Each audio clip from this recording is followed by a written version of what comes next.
Let me tell you something most people won't. 40 isn't the end. 50 isn't the end. It's often the moment people finally stop asking permission. There's a pattern I've noticed.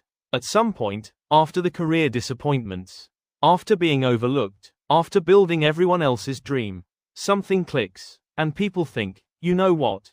I'm doing this, not because it's safe, not because it's easy, but because they're done waiting. Today I want to show you why starting after 40 isn't crazy. It might actually be your advantage. We're sold this idea that success belongs to the young. Tech founders in hoodies, 20-year-old influencers, overnight millionaires. But what you don't see is this: experience compounds, judgment sharpens, emotional resilience deepens. By 40, you've failed, worked for bad bosses, seen what doesn't work, learned how people operate. That's not weakness, that's leverage. Take Colonel Harland Sanders. He was in his 60s when he started franchising his chicken recipe. Rejected over and over, living off a small pension. But he backed himself. Or Bernie Marcus, fired in his late 40s.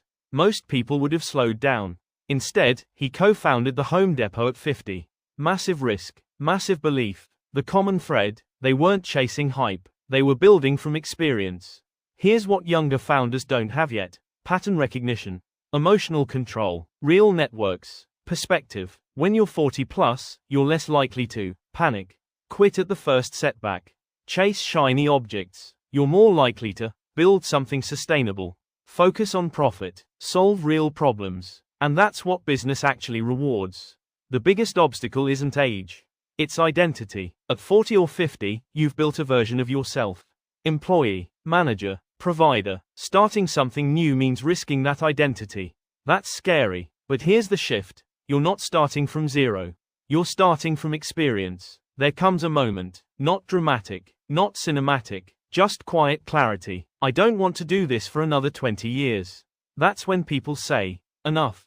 I'll build the thing. I'll try the idea. I'll start small. And that decision alone changes everything. Not because success is guaranteed, but because regret is worse.